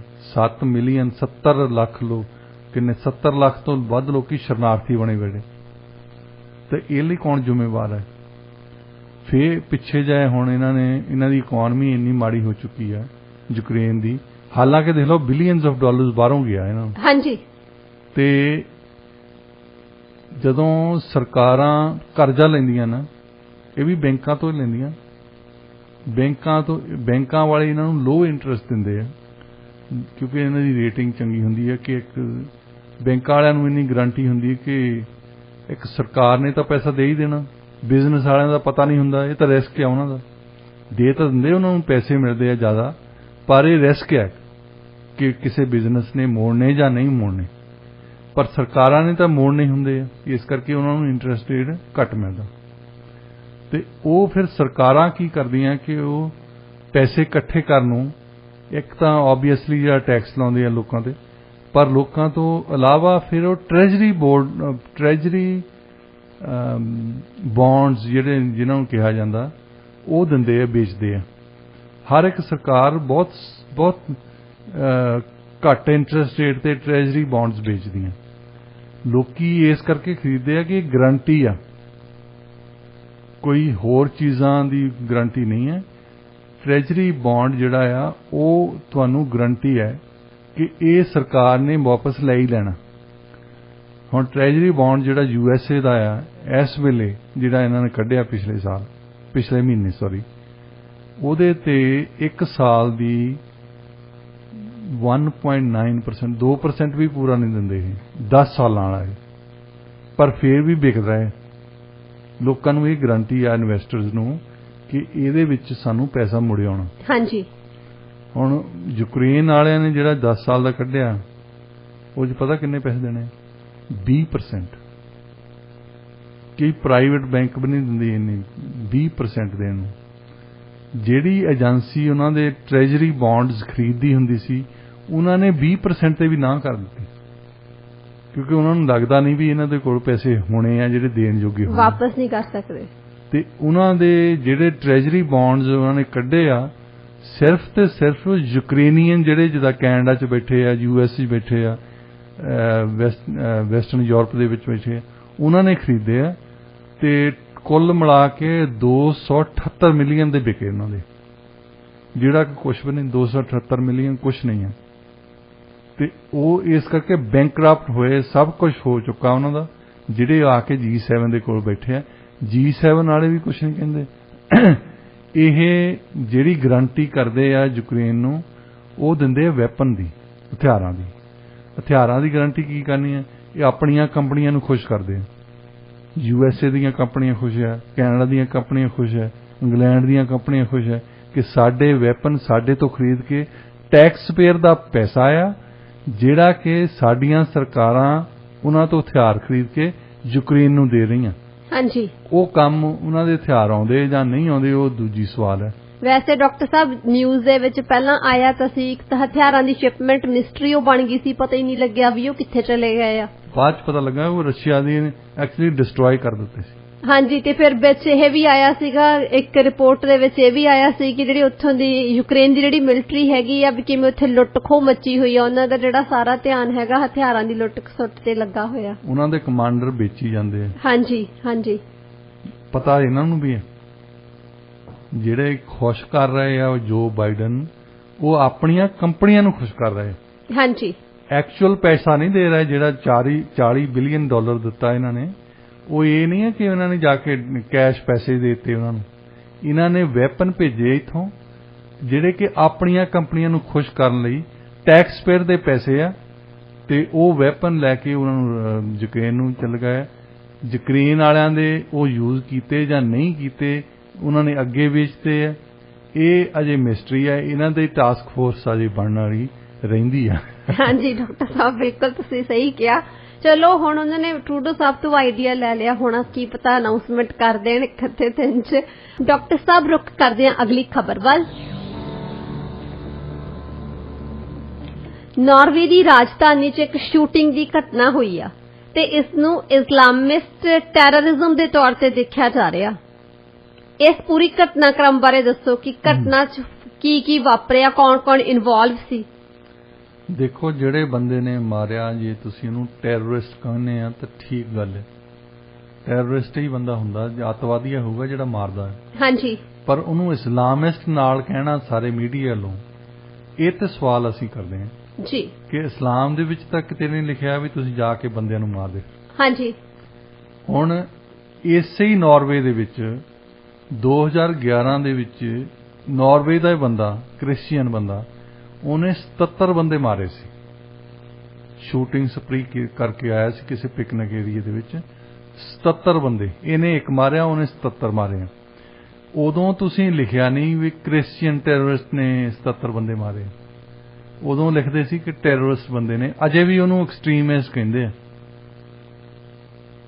ਤੇ ਬਾਕੀ ਇੱਥੇ ਇਹ ਮੀਡੀਆ ਦੀ ਗੱਲ ਆਉਂਦੀ ਆ ਕਿ ਜਿਹੜੀ ਮਾੜੀ ਖਬਰ ਹੁੰਦੀ ਆ ਉਹਦੇ ਵਿੱਚ ਤਾਂ ਕੋਈ ਇਸਲਾਮਿਸਟ ਆ, ਕੋਈ ਸਿੱਖ ਆ, ਕੋਈ ਹਿੰਦੂ ਆ, ਤੇ ਜੇ ਚੰਗੀ ਹੋਵੇ ਤਾਂ ਫੇਰ ਉਹ ਕਿਤੇ ਉਹਨੇ ਨੋਬਲ ਪ੍ਰਾਈਜ਼ ਜਿੱਤਿਆ ਹੁੰਦਾ ਤਾਂ ਫੇਰ ਕਿਸੇ ਨੇ ਲਿਖਣਾ ਸੀ ਮੁਸਲਮਾਨ ਹੈ। ਹਾਂਜੀ, ਵੈਸੇ ਡਾਕਟਰ ਸਾਹਿਬ ਹੁਣ ਜਿਹੜੀ ਮੇਨ ਸਟ੍ਰੀਮ ਦੇ ਵਿੱਚ ਹੈਡਲਾਈਨ ਬਣੀ ਆ ਨਾ, ਹਰ ਇੱਕ ਹੈਡਲਾਈਨ ਤੁਸੀਂ ਜਿਹੜਾ ਮਰਜ਼ੀ ਵੈਬਸਾਈਟ ਜਿਹੜੀ ਮਰਜ਼ੀ ਖੋਲੋ, ਈਵਨ BBC ਖੋਲੋ, ਜਿਹੜੀ ਮਰਜ਼ੀ, ਐਨੀਵਨ, ਹਰ ਇੱਕ ਦੇ ਉੱਪਰ ਇਸਲਾਮਿਸਟ ਵਰਡ ਜਿਹੜਾ ਯੂਜ਼ ਕੀਤਾ ਹੋਇਆ। ਇਹਨਾਂ ਨੇ ਇਹ ਜਿਹੜੀਆਂ ਨਿਊਜ਼ ਸਾਈਟਸ ਆ 2011 ਦੀ, ਤੁਸੀਂ ਉਸ ਬੰਦੇ ਦੀ ਚੈੱਕ ਕਰਕੇ ਦੇਖ ਲਓ, ਉਹ ਤੇ ਉਹਨੂੰ ਇਹ ਤਾਂ ਲਿਖਿਆ ਹੈ ਕਿ ਐਕਸਟ੍ਰੀਮਿਸਟ ਬੰਦਾ ਹੈ। ਉਹ ਤੇ ਇਹ ਨਹੀਂ ਲਿਖਿਆ ਵੀ ਉਹ ਕ੍ਰਿਸਚੀਅਨ ਹੈ। ਉਹ 77 ਬੰਦੇ ਮਾਰੇ ਆ, ਇਹਨੇ ਇੱਕ ਬੰਦਾ ਮਾਰਿਆ। ਚਲੋ, ਜਿਹੜਾ ਅੱਤਵਾਦੀ ਆ ਤਾਂ ਅੱਤਵਾਦੀ ਹੈ, ਇੱਕ ਬੰਦਾ ਮਾਰਿਆ ਜਾਂ 77 ਬੰਦੇ ਮਾਰੇ ਆ। ਕੰਮ ਤਾਂ ਉਹ ਮਾੜਾ ਕੀਤਾ ਉਹਨੇ। ਹਾਂਜੀ, ਪਰ ਇੱਕ ਕ੍ਰਿਸਚੀਅਨ ਟੈਰਰਿਸਟ ਕਹਿਣ ਲਈ ਇਹ ਮੀਡੀਆ ਕਿੱਥੇ ਗਿਆ ਸੀ? ਵੈਸੇ ਤਾਂ ਟੈਰਰਿਸਟ ਨੂੰ ਟੈਰਰਿਸਟ ਤੁਸੀਂ ਕਹੋ, ਕੋਈ ਗੱਲ ਨਹੀਂ ਜੀ, ਕਿਸੇ ਨੂੰ ਕੋਈ ਦਖਲਅੰਦਾਜ਼ੀ ਦੇਣ ਦੀ ਲੋੜ ਨਹੀਂ, ਕਿਸੇ ਐਥਨਿਕ ਗਰੁੱਪ ਨੂੰ ਕੋਈ ਪ੍ਰੋਬਲਮ ਨਹੀਂ ਹੈ। ਜੇ ਤੁਸੀਂ ਇੱਕ ਅੱਤਵਾਦੀ, ਇਹਨੂੰ ਅੱਤਵਾਦੀ ਕਹਿੰਦੇ ਆ, ਜਦੋਂ ਉਹਦੇ ਧਰਮ ਦਾ ਨਾਂ ਲੈਣੇ, ਜਦੋਂ ਉਹਦੀ ਬੋਲੀ ਦਾ ਨਾਂ ਲੈਣ ਲੱਗ ਪੈਂਦੇ, ਜਦੋਂ ਉਹਨੂੰ ਕਹਿੰਦੇ, ਜਿੱਦਾਂ ਸਾਨੂੰ ਇੱਥੇ ਕਹਿਣਗੇ ਸਾਊਥ ਏਸ਼ੀਅਨ ਭਾਈਚਾਰਾ ਸਾਡਾ, ਆਪ ਕੈਨੇਡੀਅਨ। ਹਾਂਜੀ, ਜੌਨ ਹੌਰਗਨ ਜਦੋਂ ਬੋਲਦਾ ਹੁੰਦਾ ਸਾਊਥ, ਇਦਾਂ ਹੀ ਜਸਟਿਨ ਟਰੂਡੋ, ਮੈਂ ਸਾਊਥ ਏਸ਼ੀਅਨ ਕਮਿਊਨਿਟੀ ਨੂੰ ਮਿਲ ਕੇ ਆਇਆ। ਅਸੀਂ ਤਾਂ ਭਾਈ ਕੈਨੇਡਾ 'ਚ ਰਹਿੰਦੇ ਆ, ਤੁਸੀਂ ਪਤਾ ਨਹੀਂ ਕਿੱਥੋਂ ਜਾ ਕੇ ਆਏ। ਹਾਂ, ਸਾਊਥ ਏਸ਼ੀਆ 'ਚ ਗਏ ਸੀ ਇੱਕ ਵਾਰੀ, ਤੁਸੀਂ ਕੁੜਤਾ ਪਜਾਮਾ ਪਾ ਕੇ ਜਲੂਸ ਕਢਾ ਕੇ ਆਏ ਆ, ਉਹ ਜੁਦੀ ਗੱਲ ਹੈ। ਜਿੱਦਾਂ ਦੇ ਤੁਸੀਂ ਕੈਨੇਡੀਅਨ ਆ, ਉਦਾਂ ਹੀ ਅਸੀਂ ਕੈਨੇਡੀਅਨ ਆ ਜੀ। ਬਿਲਕੁਲ। ਇਹ ਜਿਹੜੀ ਆਇਡੈਂਟੀਫਾਈ ਕਰਦੇ ਨਾ, ਮਾੜੇ ਕੰਮ ਨਾ ਕਰਦੇ ਆ, ਕਿ ਮਾੜੇ ਕੰਮ ਵਾਲੇ ਜਿਹੜੇ ਆ ਉਹ ਤਾਂ ਕਰਦੇ ਆ ਬਾਹਰ ਵਾਲੇ, ਚੰਗੇ ਕੰਮ ਇਹ ਕਰਦੇ। ਹਾਂਜੀ, ਇੱਥੇ 2 ਮਹੀਨੇ ਕਿਸੇ ਨੂੰ ਆਏ ਨੂੰ ਹੋ ਜਾਣ ਪਾਕਿਸਤਾਨ ਤੋਂ, ਜੇ ਉਹ ਕੋਈ ਉਹਨੂੰ ਨੋਬਲ ਪ੍ਰਾਈਜ਼ ਮਿਲ ਜਾਵੇ UBC ਤੋਂ, ਤਾਂ ਫਿਰ ਉਹਨੂੰ ਕਹਿਣਗੇ ਕਿ ਕੈਨੇਡੀਅਨ ਸਕਾਲਰ ਨੂੰ ਇੱਕ ਨੋਬਲ ਪ੍ਰਾਈਜ਼ ਮਿਲ ਗਿਆ। ਅੱਛਾ, ਇਹਨੂੰ 2 ਮਹੀਨੇ ਹੋਏ ਹੁਣ, ਹਾਲੇ ਤਾਂ PR ਦਾ ਕਾਰਡ ਨਹੀਂ ਆਇਆ। ਹੁਣ ਉਹ ਤਾਂ ਬਣ ਗਿਆ ਕੈਨੇਡੀਅਨ। ਤੇ ਜੇ ਉਹਨੇ ਇੱਕ ਬੰਦਾ ਮਾਰਤਾ ਇੱਥੇ YVR ਤੇ ਜਾ ਕੇ 에ਅਰਪੋਰਟ ਤੇ, ਤਾਂ ਫਿਰ ਉਹਨੂੰ ਕਹਿਣਗੇ ਕਿ ਇਸਲਾਮਿਸਟ ਟੈਰਰਿਸਟ, ਜਿਹੜਾ ਹਾਲੇ ਪਾਕਿਸਤਾਨ ਤੋਂ ਹੁਣੇ ਹੀ ਆਇਆ। ਸਾਰੀਆਂ ਡਿਟੇਲ ਦੇਣਗੀਆਂ ਉਹਦੇ ਜੀ। ਤੇ ਇਹ ਮੀਡੀਆ ਦੀਆਂ ਆਪਣੀਆਂ ਆਊਟਲੈਟਸ ਨੇ ਵੀ ਕਈਆਂ ਨੇ ਤਾਂ ਆਬਜੈਕਸ਼ਨ ਕੀਤਾ, ਕਈ ਮੀਡੀਆ ਆਊਟਲੈਟਸ ਨੇ ਆਪਣੇ ਆਪ ਨੂੰ ਸੁਧਾਰ ਕੀਤਾ ਕੁਝ ਥੋੜਾ ਬਹੁਤਾ, ਪਰ ਅਜੇ ਤੱਕ ਵੀ ਇਹ ਜਿਹੜੀ ਮੇਨ ਸਟ੍ਰੀਮ ਮੀਡੀਆ ਦੇ ਵਿੱਚ ਨਿਕਲੀ ਨਹੀਂ ਗੱਲ ਕਿ ਦੂਸਰਿਆਂ ਨੂੰ ਅਸੀਂ ਕਿਹੜੇ ਤਰੀਕੇ ਨਾਲ ਪੇਂਟ ਕਰਨਾ। ਡਾਕਟਰ ਸਾਹਿਬ ਦੇਖੋ, ਮੇਨ ਸਟ੍ਰੀਮ ਵਾਲੇ ਤਾਂ ਇਹ ਪਿਕਚਰ ਪੇਂਟ ਕਰਦੇ ਆ, ਉਹ ਇਸ ਤੇ ਗੱਲ ਕਿਉਂ ਕਰਨਗੇ? ਕਿਉਂਕਿ ਆਪਾਂ ਜਦੋਂ ਹੈਡਲਾਈਨਸ ਦੇਖਦੇ ਆ ਤਾਂ ਮੇਨ ਸਟ੍ਰੀਮ ਵਾਲੇ ਹੀ ਬਣਾਉਂਦੇ ਨੇ, ਇਹੀ ਸਾਰਿਆਂ ਦੇ ਵਿੱਚ ਕਹਿ ਲਓ ਕਿ ਇਹਨੂੰ ਡਿਫਰੈਂਸ਼ੀਏਟ ਕਰ ਦਿੰਦੇ ਨੇ, 1 ਸੈਕਿੰਡ ਲਾਉਂਦੇ ਆ। ਅਕਸ ਬਣਦਾ ਨਾ। ਹਾਂਜੀ, ਅਕਸ ਜਿਹੜਾ ਸਾਡਾ ਬਣਾਉਣਾ ਹੁਣ, ਮਤਲਬ ਜੇ ਕੋਈ ਇਸਲਾਮਿਸਟ ਬੰਦਾ ਹੈ, ਚਲੋ ਉਹ ਪ੍ਰਾਈਵੇਟਲੀ ਉਹ ਬੰਦਾ ਇਸਲਾਮ 'ਚ ਯਕੀਨ ਕਰਦਾ, ਕ੍ਰਿਸਚੀਅਨਟੀ 'ਚ ਕਰਦਾ, ਸਿੱਖੀਜ਼ਮ 'ਚ ਕਰਦਾ, ਬੁੱਧਿਜ਼ਮ 'ਚ ਕਰਦਾ, ਇਹ ਉਹਦਾ ਆਪਣਾ ਮਾਮਲਾ ਹੈ। ਪਰ ਜਿਹੜਾ ਪਬਲਿਕਲੀ ਉਹਨੇ ਐਕਟ ਕੀਤਾ ਉਹ ਮਾੜਾ ਕੀਤਾ। ਤੁਸੀਂ ਉਹ ਤੇ ਫੋਕਸ ਕਰੋ ਨਾ ਕਿ ਉਹਦੇ ਧਰਮ ਤੇ। ਜੀ ਬਿਲਕੁਲ। ਜਾਂ ਤੁਸੀਂ ਕਹੋ ਵੀ ਇਹ ਧਰਮ 'ਚ ਲਿਖਿਆ ਆ ਵੀ ਬੰਦੇ ਮਾਰਦੇ ਫਿਰੋ, ਫਿਰ ਉਹ ਬਿਲੀਅਨ ਬੰਦੇ ਆ ਜਿਹੜੇ ਉਹ ਸਾਰੇ ਮਾਰਦੇ ਫਿਰਨਗੇ।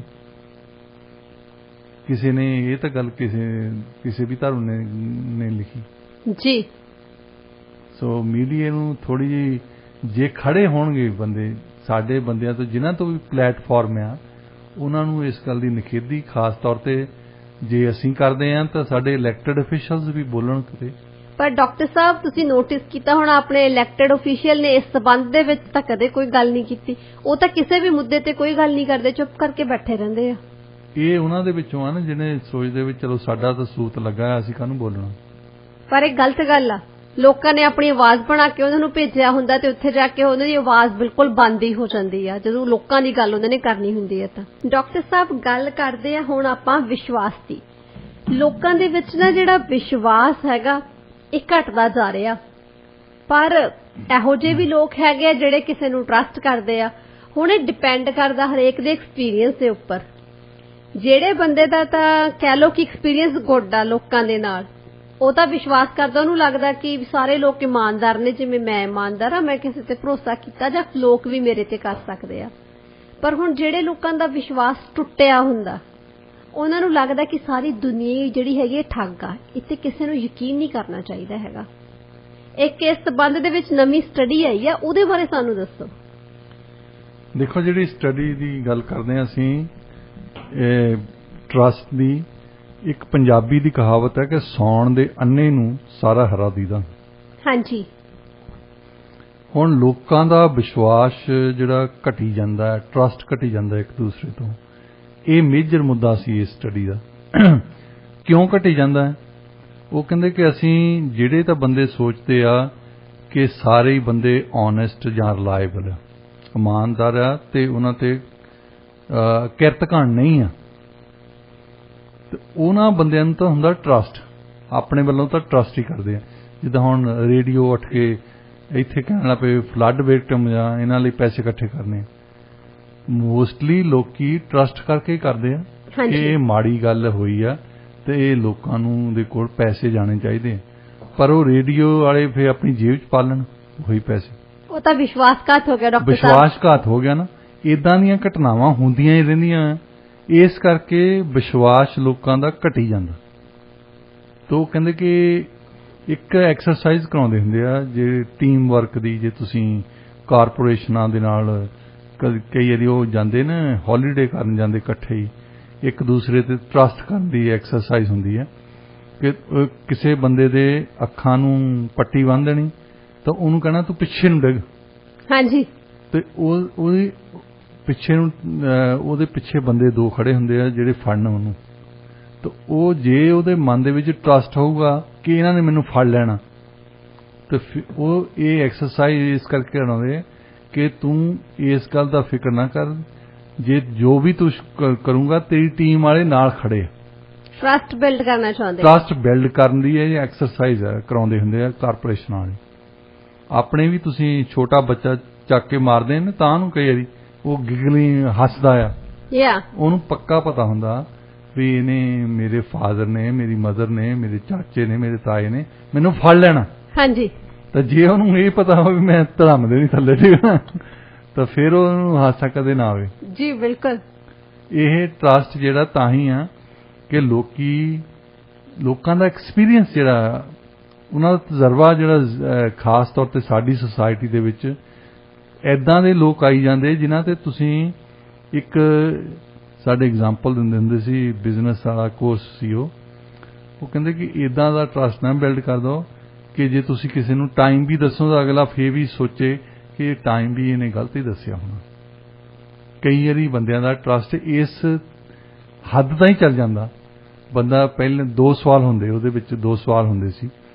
ਇੱਕ ਤਾਂ ਕੀ ਇਹਨੇ ਘੜੀ ਦੇਖ ਕੇ ਟਾਈਮ ਦੱਸਿਆ ਮੈਨੂੰ, ਕਿ ਕੀ ਘੜੀ ਤੋਂ ਬਿਨਾਂ ਹੀ ਦੇਖਿਓ ਟਾਈਮ ਦੱਸਦਾ, ਵੈਸੇ ਹੀ ਰਾਜਮਾਤਾ 11:30 ਵਜੇ।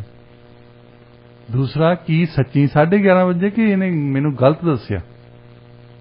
ਜਿਹੜੇ ਬੰਦੇ ਤੇ ਕੋਈ ਟਰਸਟ ਨਹੀਂ ਹੈ, ਤੁਸੀਂ ਇਹ ਹੋ ਸਕਦਾ ਉਹਨੇ ਸੱਚ ਹੀ ਦੱਸਿਆ ਹੋਵੇ, ਪਰ ਜਿਸ ਬੰਦੇ ਦੇ ਜਿਹੜੇ ਬੰਦੇ ਨੇ ਹਮੇਸ਼ਾ ਹੀ ਝੂਠ ਬੋਲਿਆ ਹੋਵੇ ਉਹ ਤੇ ਇਹ ਵੀ ਟਰਸਟ ਨਹੀਂ ਕੀਤਾ ਜਾ ਸਕਦਾ ਕਿ ਇਹਨੇ ਟਾਈਮ ਠੀਕ ਦੱਸਿਆ ਹੋਵੇ। ਸੋ ਇਹ ਸਟੱਡੀ ਦਾ ਸਾਡਾ, ਮੇਰਾ ਖਿਆਲ ਸਾਰੇ ਹੀ ਬੰਦੇ ਇਹ ਗੱਲ ਕਰਦੇ ਆ ਕਿ ਮਾਡਰਨ ਸੁਸਾਇਟੀ ਦੇ ਵਿੱਚ ਟਰਸਟ ਜਿਹੜਾ ਘਟੀ ਜਾ ਰਿਹਾ। ਹਾਂਜੀ। ਇਹਦਾ ਮਤਲਬ ਬੇਈਮਾਨੀ ਵੱਧ ਰਹੀ ਹੈ ਜੀ। ਤੇ ਜਿਹਦੇ ਵਿੱਚ ਲੋਕੀ ਵਿਸ਼ਵਾਸ ਨਹੀਂ ਕਰਦੇ ਕਿ ਇਹ ਬੰਦਾ ਇਮਾਨਦਾਰ ਆ ਜਾਂ ਇਹ ਤੇ ਵਿਸ਼ਵਾਸ ਕੀਤਾ ਜਾ ਸਕਦਾ। ਹਾਂਜੀ। ਵਿਸ਼ਵਾਸ ਤਾਂ ਹੀ ਜੇ ਅਜੇ ਵੀ, ਵੈਸੇ ਉਹ ਕਹਿੰਦੇ ਕਿ ਅਜੇ ਵੀ ਮਤਲਬ ਕੁਝ ਬੰਦੇ ਹੈਗੇ ਆ ਜਿਹੜੇ ਸੋਚਦੇ ਆ ਕਿ ਅਸੀਂ ਇਮਾਨਦਾਰ ਹਾਂ ਤਾਂ ਦੂਜੇ ਵੀ ਇਮਾਨਦਾਰ ਹੈ। ਵੈਸੇ ਵੀ ਡਾਕਟਰ ਸਾਹਿਬ ਕਹਿੰਦੇ ਆ ਨਾ ਕਿ ਬੰਦਾ ਬੰਦੇ ਦਾ ਦਾਰੂ ਹੁੰਦਾ, ਉਹ ਵਿਸ਼ਵਾਸ ਕਰਕੇ ਹੀ ਕਹਿੰਦੇ ਆ। ਵਿਸ਼ਵਾਸ ਕਰਕੇ ਕਹਿੰਦੇ, ਪਰ ਪਤਾ ਲੱਗਦਾ ਉਦੋਂ ਜਦੋਂ ਐਨ ਐਮਰਜੈਂਸੀ ਆਉਂਦੀ ਨਾ ਵੀ ਬੰਦਾ ਬੰਦੇ ਦਾ ਦਾਰੂ ਨਹੀਂ, ਬੰਦਾ ਬੰਦੇ ਦਾ ਦੁਸ਼ਮਣ ਹੀ ਹੈ।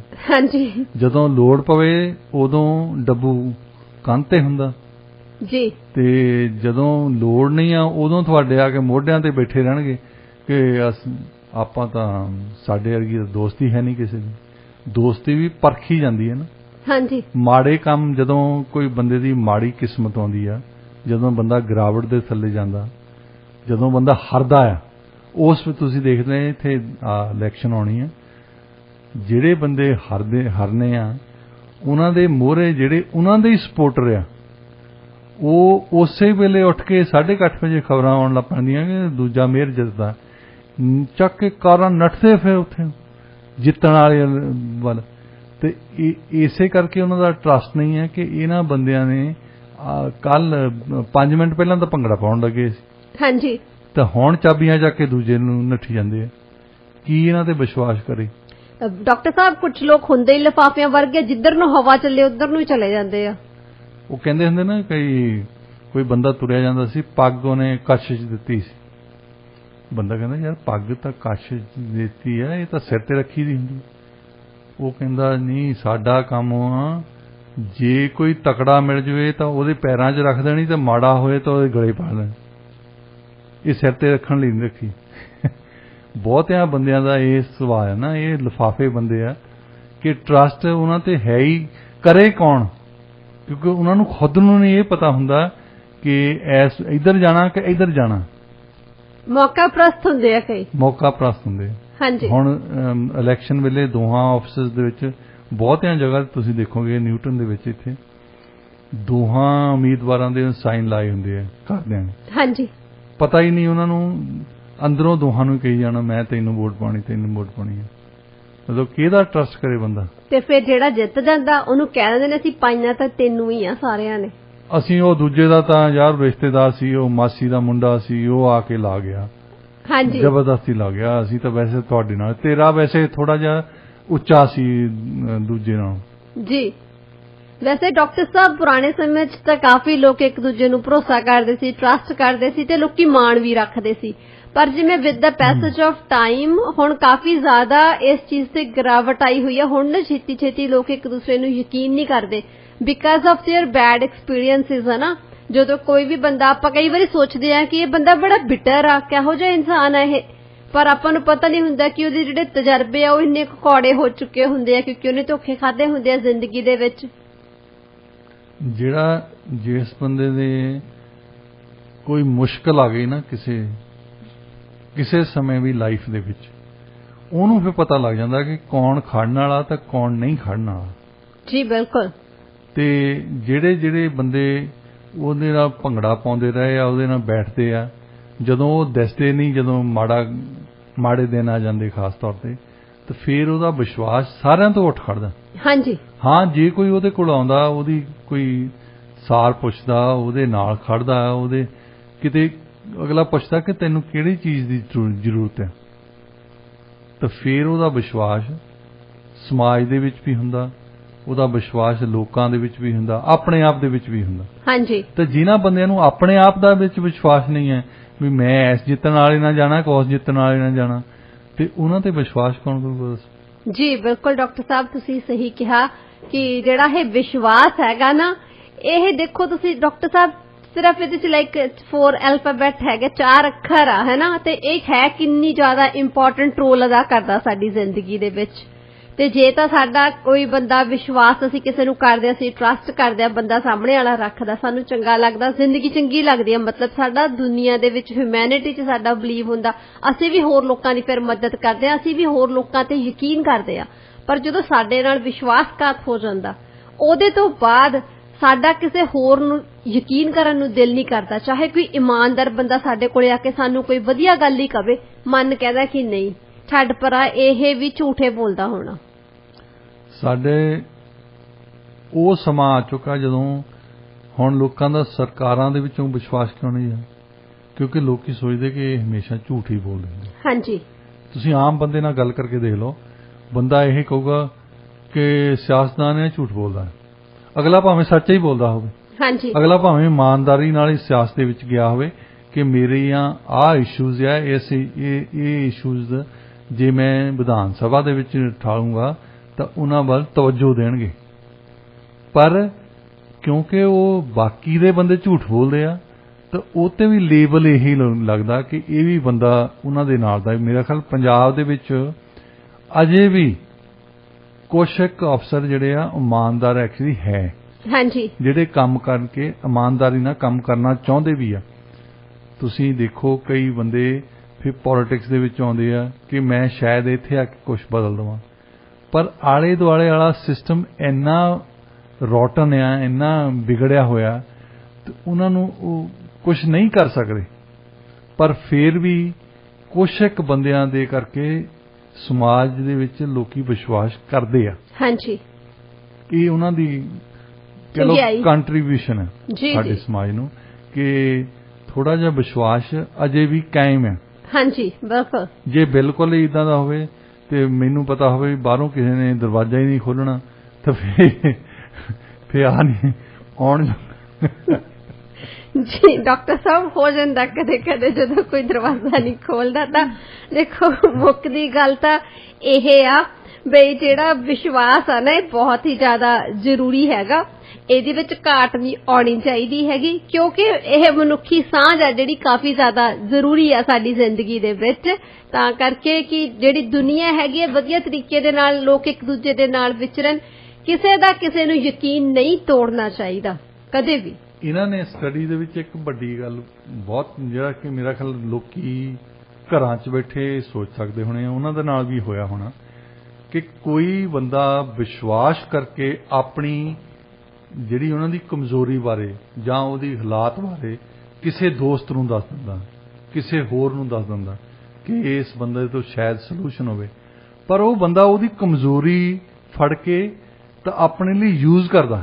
ਉਹ ਸਾਰਿਆਂ ਨਾਲੋਂ ਵੱਡਾ ਕ੍ਰਾਈਮ ਹੈ, ਸਿਨ ਆ ਡਾਕਟਰ ਸਾਹਿਬ, ਜਦੋਂ ਤੁਸੀਂ ਕਿਸੇ ਦੀ ਮਜਬੂਰੀ ਦਾ ਫਾਇਦਾ ਉਠਾਉਂਦੇ। ਦੇਖੋ ਇੱਕ ਬੰਦਾ ਤੁਹਾਡੇ ਤੇ ਅੰਨਾ ਵਿਸ਼ਵਾਸ ਕਰਦਾ, ਤੁਸੀਂ ਇਹ ਨਾ ਸੋਚੋ ਵੀ ਸੱਚੀ ਅੰਨਾ ਉਹ ਨਹੀਂ, ਪਰ ਉਹ ਬੰਦਾ ਆਇਆ ਕਿਸੇ ਦੇ ਕੋਲ ਕਿ ਮੇਰੀ ਆਹ ਕਮਜ਼ੋਰੀ ਆ, ਮੇਰੇ ਨਾਲ ਆਹ ਕੁਛ ਹੋ ਰਿਹਾ, ਤੇ ਉਹ ਬੰਦਾ ਦੂਸਰਾ ਇਹ ਨਹੀਂ ਹੈ ਕਿ ਉਹਦੇ ਹੱਲ ਲੱਭੇ, ਉਹਦੇ ਨਾਲ ਸਿੰਪਥੀ ਜ਼ਾਹਰ ਕਰੇ।